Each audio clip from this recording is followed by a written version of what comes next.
In 2006, CNN published an article called Secrets of Greatness, How I Work, where they asked 12 famous and successful people how they organize their time. And they got some heavy hitters for it, like Marissa Mayer, who was at Google back then, Starbucks CEO Howard Schultz, the designer Vera Wang, and even jazz legend Wynton Marsalis. All these highly accomplished people have, of course, worked long and hard to get where they are. So there's a lot of, I get up at 5 and arrive at the office at 6, or I take calls on the drive to the office, or I leave at 7 p.m. and then work a few more hours at home in the evening. But check out this reply. I know people expect someone like me to work a lot, but I feel I make better decisions when I'm well rested. So I usually get up at 8 in the morning after a good night's sleep, and I'll be in the office around 9:30. I try to stick to 40 hours a week and never work on the weekends. I have a life outside of work and a family who, I hope, likes having me around. And if I'm always in the office late in the evening, not to mention taking calls and writing emails all weekend, it sends a signal to my employees that this is what the company expects, that this is the right way. It isn't. It's a simple fact that the first 40 hours we work each week create much more value for the company than the next 20, 30, or 40. But those extra hours you spend at work hurt your productivity, your private life, and your health, which in turn harms the company.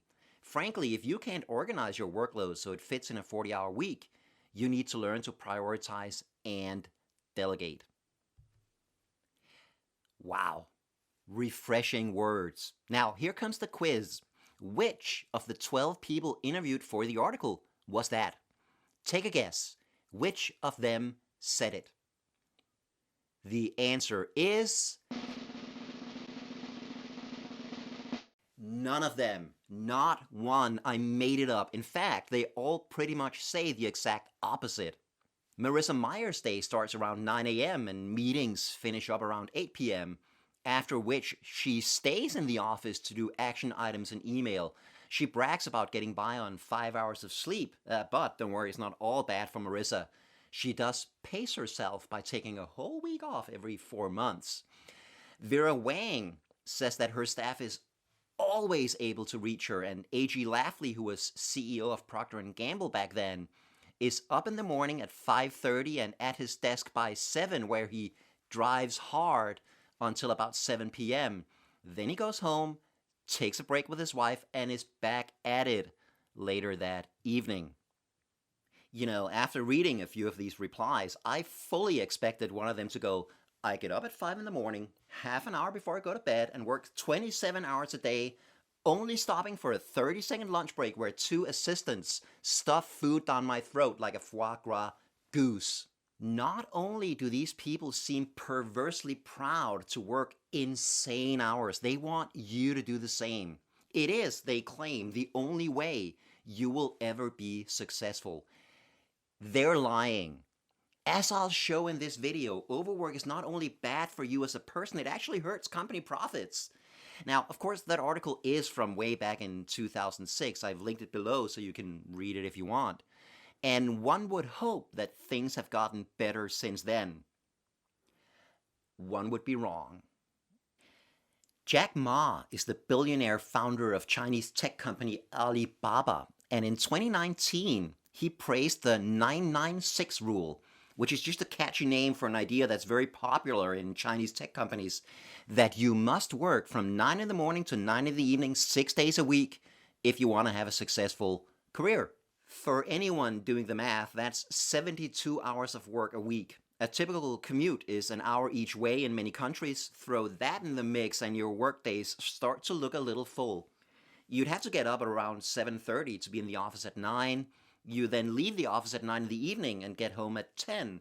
You probably want to be in bed by midnight since you have to get up at 7:30 again the next morning. So that means that 6 days a week, you have about 2 hours. 2 hours for your partner, your kids, exercise, hobbies, family, friends, shopping, chores, housework, reading, music, walking the dog, and everything else in your life. But don't worry, You do get that one whole day off every single week. And sadly, I'm afraid that when that one glorious free day does come around, you're probably going to be too tired to enjoy it very much. Now, nevertheless, Jack Ma's belief in this rule is completely unshakable. And he said this: I personally think that 996 is a huge blessing. How do you achieve the success you want without paying extra effort and time? He also added that you can only achieve business success by suffering and sacrificing. I'm going to return to this idea that success requires suffering in another video and argue that it's one, empirically just plain wrong, and two, being systematically used whenever people want to justify not changing a painful and unjust status quo. But let's park that topic for now and stick to overwork, or I'll get totally sidetracked. I realize I may be wasting my time here by going up against the belief that is so prevalent among business leaders, but there is no way I can let this kind of nonsense pass and not point out exactly what's wrong with it. So there is this very widespread idea that if you want any kind of success in business, you must work crazy long hours. Some researchers talk about a culture of overwork, but I prefer to shorten that a bit and just call it the cult of overwork. Now, the formal definition of a cult is a system of religious veneration and devotion directed towards a particular figure or object. And while that definition is obviously not literally true in this case, I still think it fits. Like a cult, workaholics continue to believe in the myth that constant overwork is noble and the only path to success, no matter how much evidence you show them that they're wrong. Like a cult, their beliefs are not only wrong, they're actively harmful. We're very much coming to why that is. Like a cult, they promise that if you just believe their myth unquestioningly and go through a ton of suffering, then salvation awaits you on the other side, in this case in the form of career success. Like a cult, they isolate you from friends and family, in this case because you'll spend so much time away from them at work. And finally, very much like a cult, they're actively recruiting new members and are constantly trying to get others to buy into their beliefs and practices. But hey, at least they don't ring your doorbell like Jehovah's Witnesses or Mormons.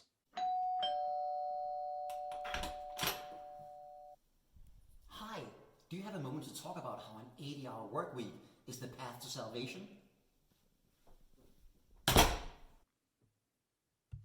Huh.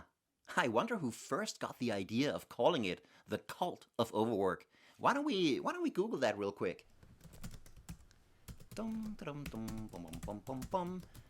This looks like a promising search result.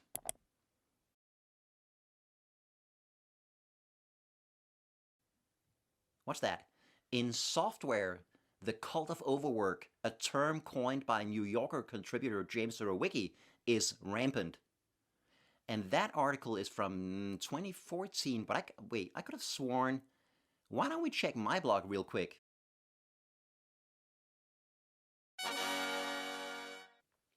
For the record, I honestly don't remember if I came up with the term on my own or if I saw it somewhere else. So in this video, we're going to look at how this cult became so widespread, exactly what's wrong with it, and what we can do about it, because I know we can fix it. In fact, I'll let you in on a secret the cult members don't want you to know. We are fixing it. They try to make it look like everybody's working more and more and that this is perfectly normal and inevitable and how we create more wealth. In fact, they need all of us to believe this, or we wouldn't go along with it. But the truth is that working hours in most wealthy countries have been falling steadily for decades, even as wealth has increased. Not in all countries, though. Oh, America, I love you, but we should talk.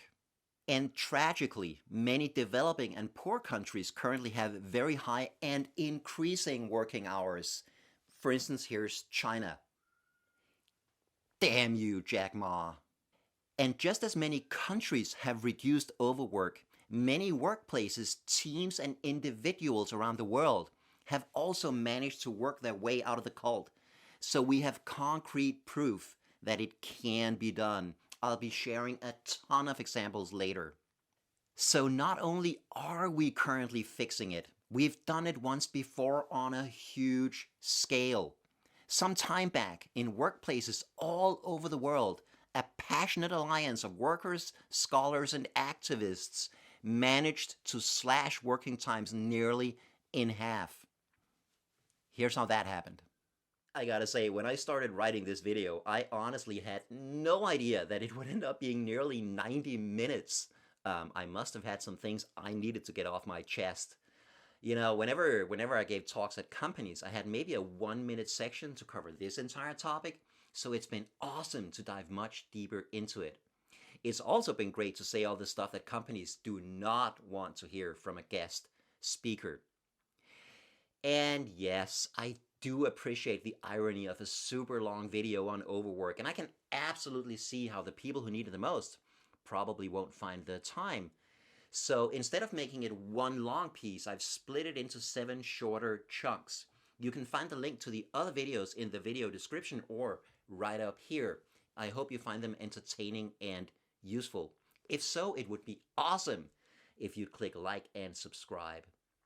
And if you have any questions or thoughts, please write a comment. I'd love to know what you think about the cult of overwork.